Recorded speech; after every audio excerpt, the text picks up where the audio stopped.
Buenos días. ¿Me escuchan, por favor?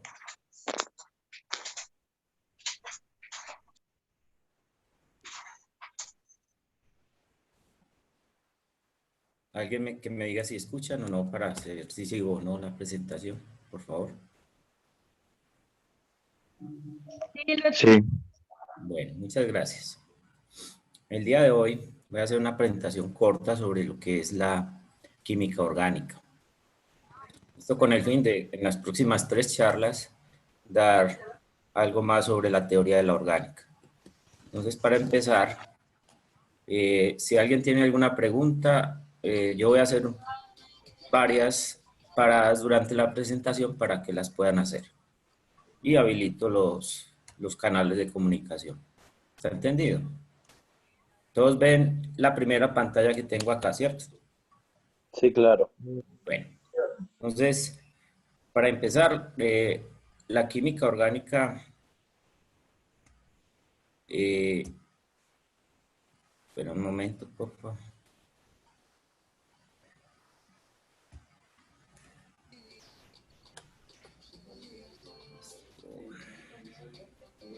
Un momento, por favor.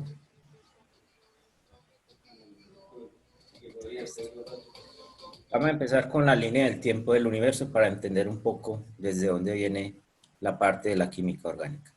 El universo se dice que se creó hace 15.000 millones de años.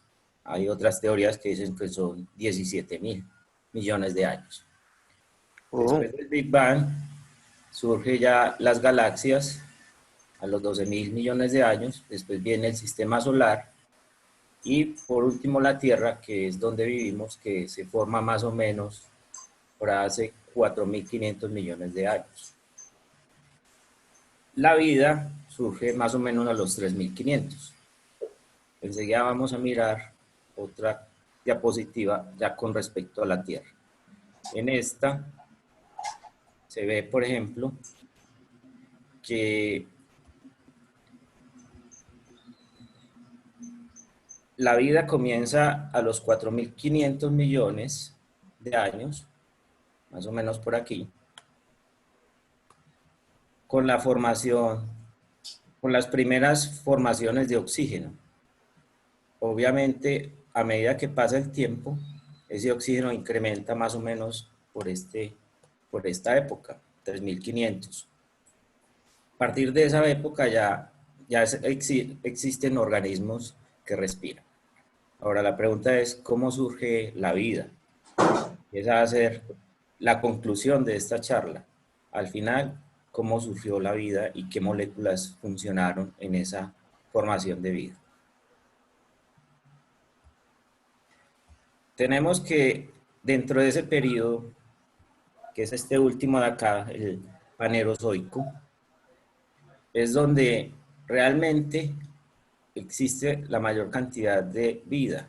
En ese caso tenemos varias eras en este Panerozoico, en la cual el hombre actualmente está en esta edad del Holoceno. Los dinosaurios que dieron pie a lo que llamamos combustibles fósiles surgieron más o menos por esta época.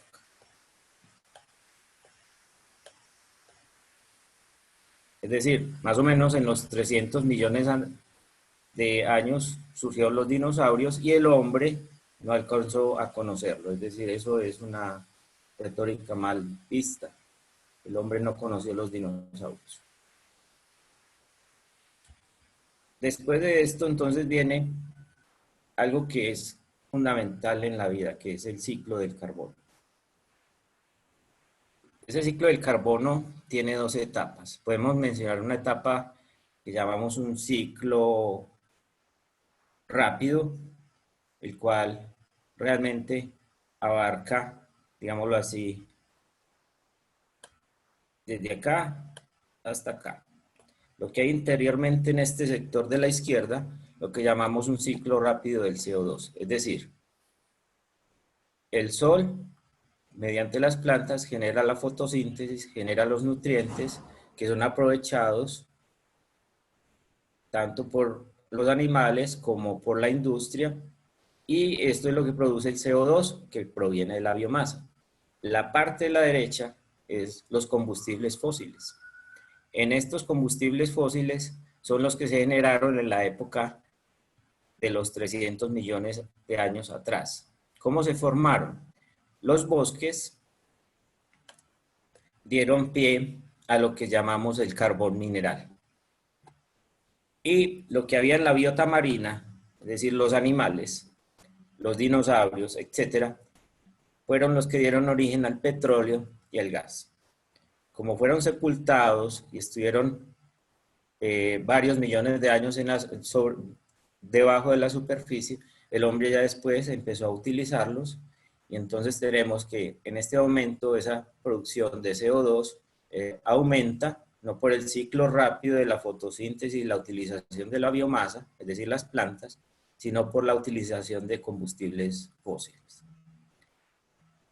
Entonces, este es el cuadro general del ciclo del carbono, siendo el carbono el elemento principal en la vida, tanto desde el pasado como en el presente.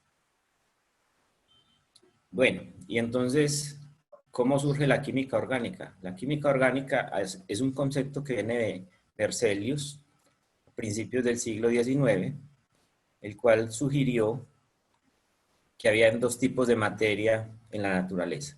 La orgánica, propia de seres vivos, y la inorgánica, que es la que encontramos en la parte mineral. Hubo alguien más que planteó el paso de lo inorgánico a lo orgánico. Es Wöhler, quien propuso que esta sustancia que tenemos aquí, el cianato de amonio, mediante el calor pasa a ser una sustancia orgánica que es la urea. La urea es un componente de la orina de muchos de los animales que existen hoy en día. Bueno, entonces yo me quiero devolver un momento en esta parte entre lo inorgánico y lo orgánico a la diapositiva anterior. Porque aquí se ve, hay algo. El CO2 que se produce dentro de este ciclo del carbono se deposita en el mar. ¿Sí?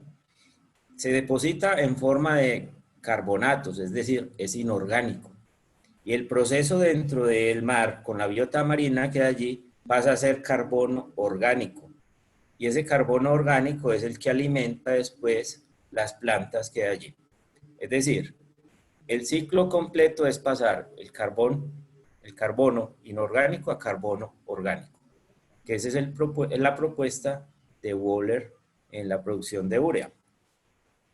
Hay una Profe, frase, ¿sí? ese proceso no se vería en la fotosíntesis cuando se utiliza CO2 y agua para dar origen a la glucosa. El proceso de fotosíntesis es un proceso natural. Aquí es un proceso más forzado porque estamos introduciendo el CO2 en la corriente marina. Por eso tenemos cambios de ambientales. El fenómeno de la niña y el niño se debe justamente a los cambios de temperatura y los cambios en la composición que hay dentro de esa parte del mar. Obviamente la fotosíntesis sería el mejor vehículo de incorporar el CO2, pero la biota, es decir, los árboles, las plantas no alcanzan a hacerlo. Ok.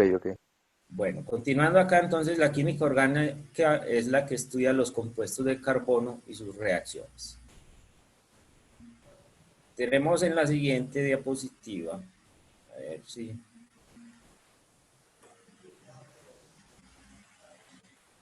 Fuera del carbono, ¿qué otros elementos entran en la constitución de las moléculas orgánicas? Entonces, los principales son, el cuerpo humano tiene, por ejemplo, eh,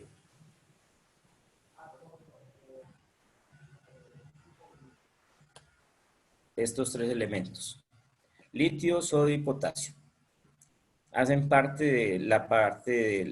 por ejemplo, las conexiones nerviosas están sodio y potasio. También tenemos que nuestros constituyentes principales son los que están aquí enmarcados en verde. ¿Sí? Estos hacen parte de muchos compuestos orgánicos. Además, en las plantas y los huesos también tenemos esto, calcio y magnesio. Y hay oligoelementos que son los que están en esta parte de abajo. Los oligoelementos obviamente son constituyentes minoritarios. Uno de ellos muy importante en la sangre es este. Es decir, estos son los elementos que nosotros fácilmente encontramos en moléculas que hacen parte de la vida.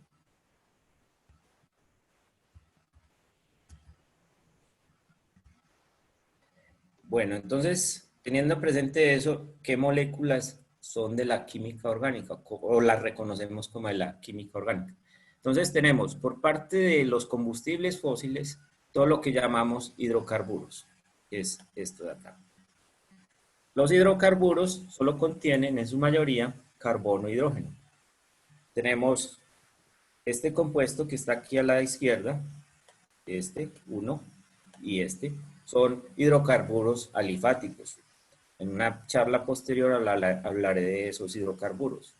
Y tenemos los otros, que es esta misma estructura, representada de dos formas, que es el benceno, como hidrocarburos aromáticos. Hay otras moléculas, que son las que componen las biomoléculas. Y estas contienen carbono, hidrógeno, nitrógeno, oxígeno, azufre y fósforo.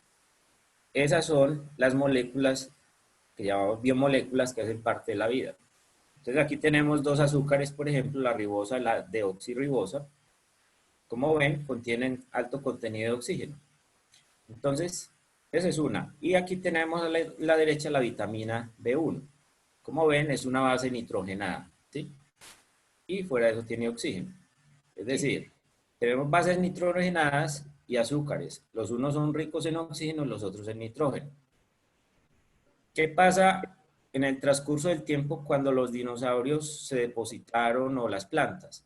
Que estos compuestos existían y lo que se hace es que el proceso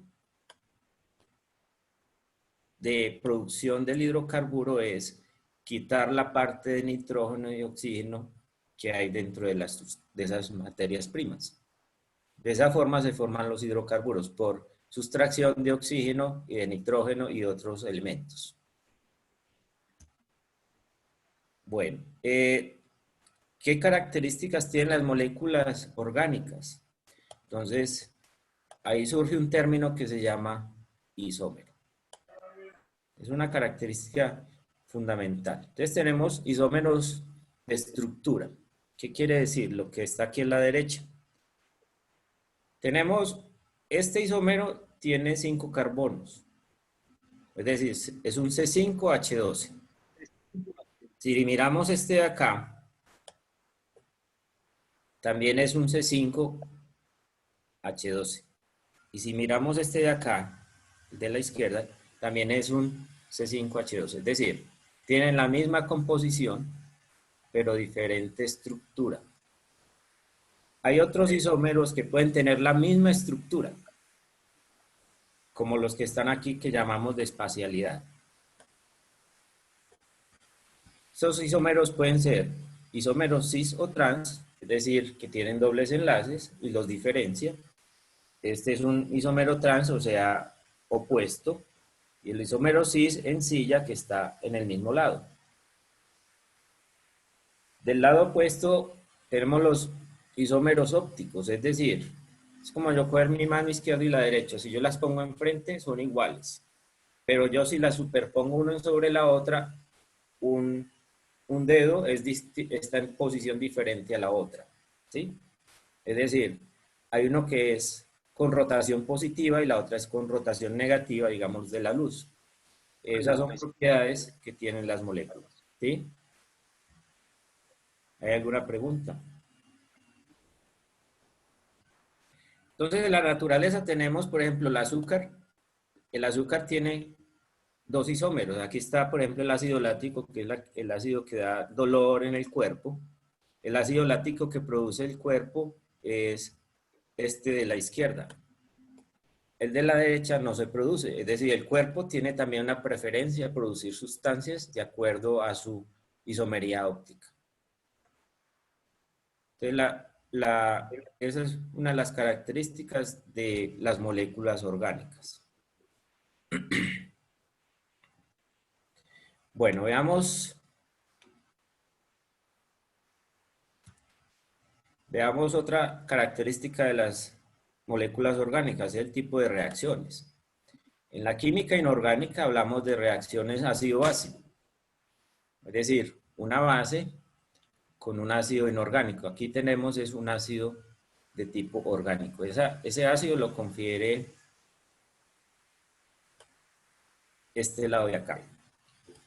Es decir, él libera un hidrógeno, como se libera una carga que es positiva, debe ocuparla una carga positiva. Entonces, eso es una reacción de... Hay reacciones de adición, es decir, que en un doble enlace yo voy a colocar una molécula más. Es decir, rompo el enlace y formo una molécula distinta. Esta reacción es de adición. Hay otra que es de sustitución, en la cual un grupo en particular, en este caso el bromo, que es negativo, será reemplazado por otro negativo, el cianuro, generando una sustitución. La eliminación es la opuesta a la adición. Aquí se rompe el enlace, en la adición se rompe el enlace para formar una molécula. Aquí es que dos grupos de esa molécula salen para formar un doble enlace. ¿Sí? Entonces los grupos que salen son estos de acá, formando el doble enlace. Estas son las reacciones típicas de la orgánica, de las más simples. Ahora veamos otras reacciones que ya son de carácter mucho más expedito. Tenemos estas de acá que son síntesis química. Ustedes han oído de las celdas de combustible de pronto, en la producción de hidrógeno como combustible. Eso se produce mediante estas reacciones. Aquí este elemento carbono es el grafito o el carbón mineral, el cual se hace reaccionar para producir CO e hidrógeno, que son bien empleados en la industria de productos químicos. Aquí hay otras reacciones con el oxígeno, que son de oxidación, producción de hidrógeno. Estas reacciones como tal son de la parte industrial. Son procesos más elaborados. Para ilustrar tenemos esto de acá. La última de acá, donde las condiciones de producción de dos compuestos, dos aldehídos, estos dos que hay acá, el uno se produce en 80%, el otro se produce en 20%. Por las características de reacción, requiere un catalizador, requiere temperatura y requiere presión. Es decir, son condiciones muy particulares para producir algo en particular. O sea, las reacciones que uno ve en la orgánica siempre adolece de que no conoce las condiciones de reacción.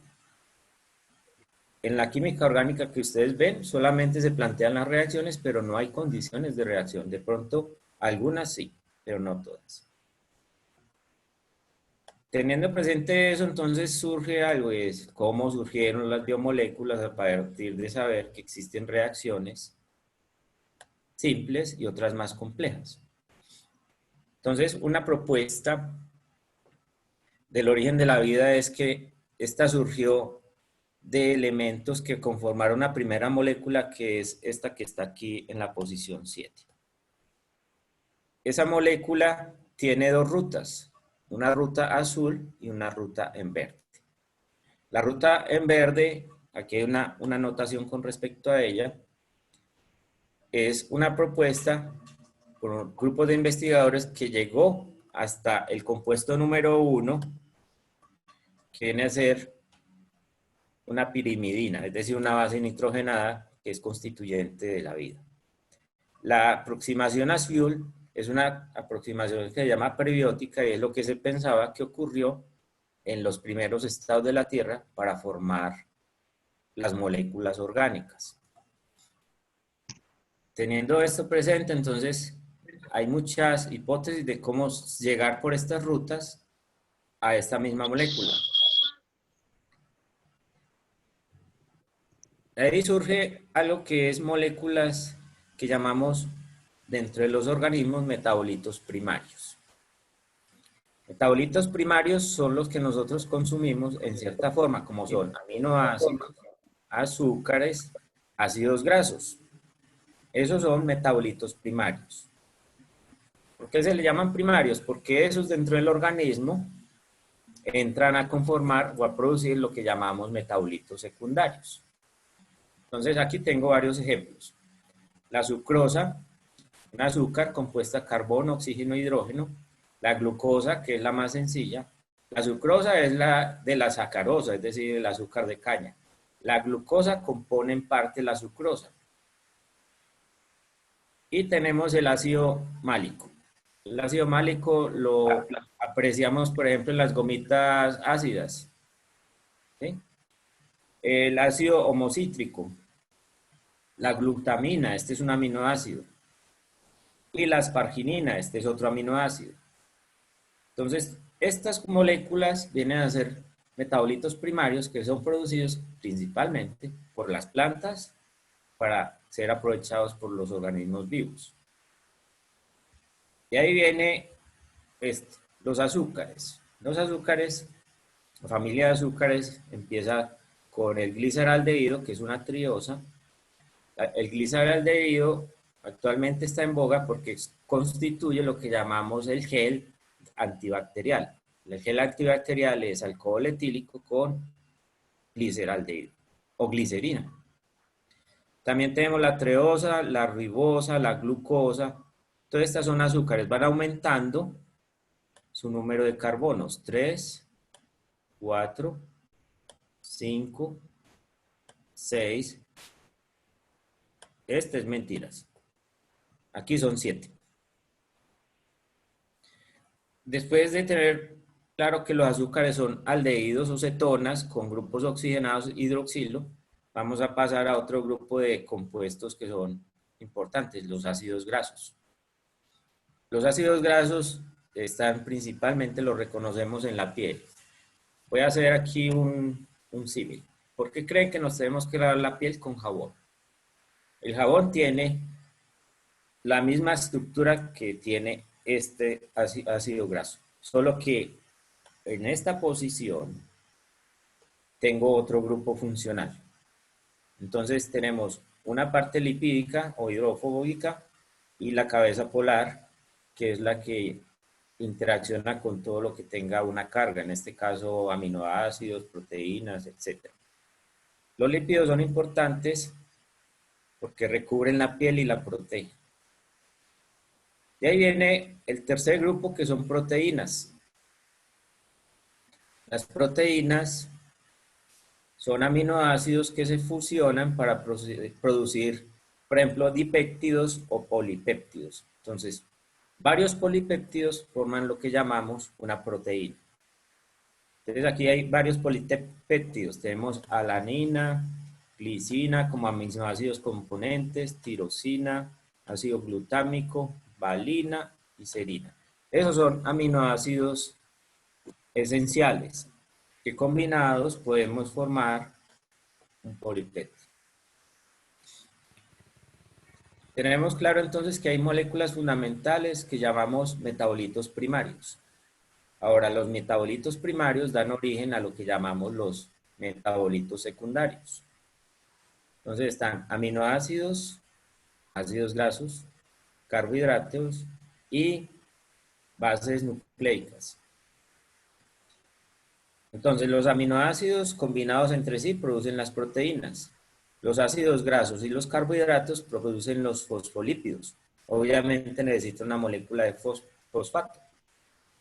Los carbohidratos producen los polisacáridos, es decir, el azúcar, que es un disacárido, el almidón, que es un polisacárido, y las bases nitrogenadas, nucleobases, combinadas con lo anterior, produce con las proteínas o aminoácidos, ácidos nucleicos, producen los nucleótidos, que finalmente son los que dan origen al RNA o al DNA.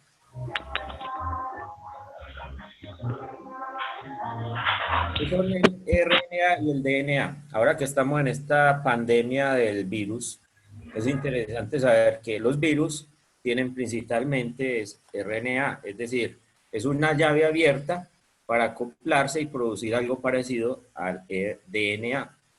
Por eso, un virus transmite tan rápido su información.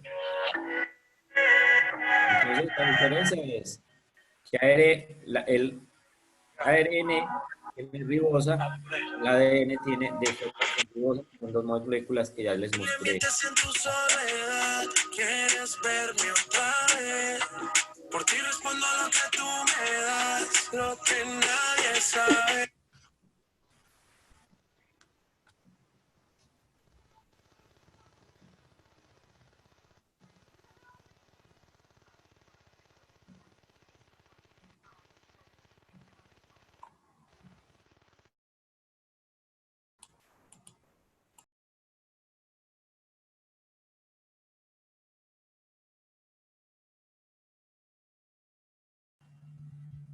Bueno, voy a continuar ya después de este sabotaje para irme a la parte final de la charla.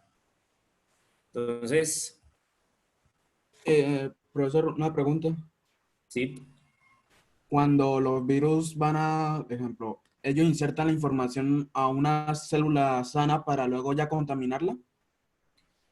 sí, hay un virus transmisor, otro mediador y hay un replicador. Es decir, son fragmentos de RNA distintos.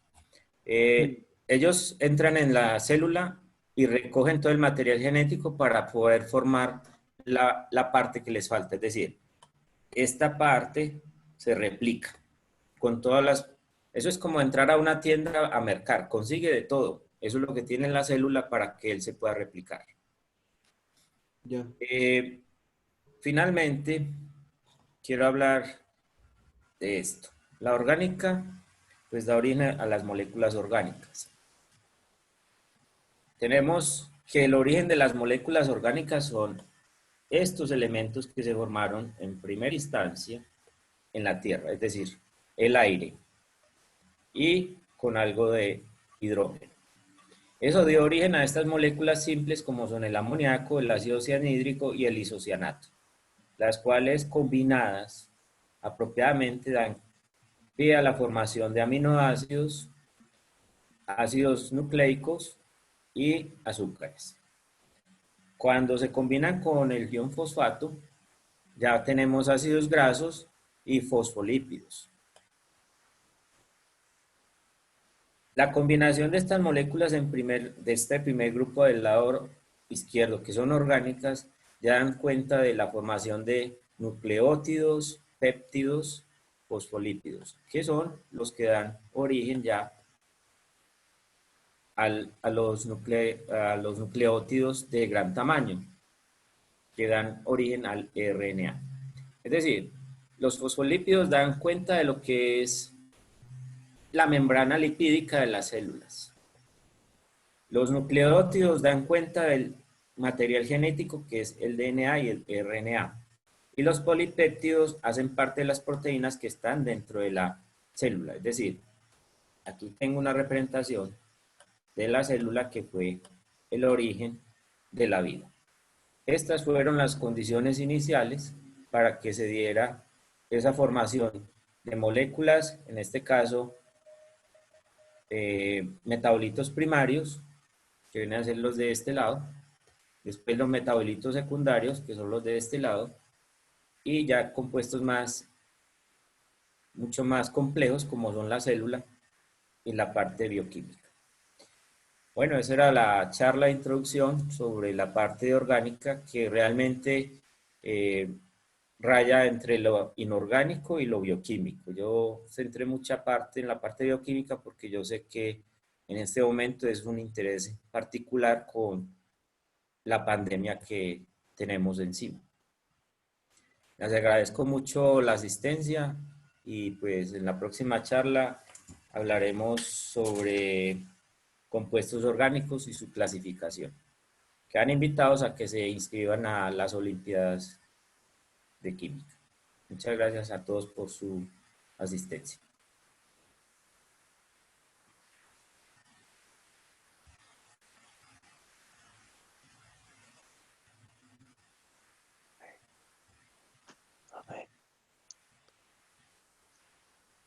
Aló.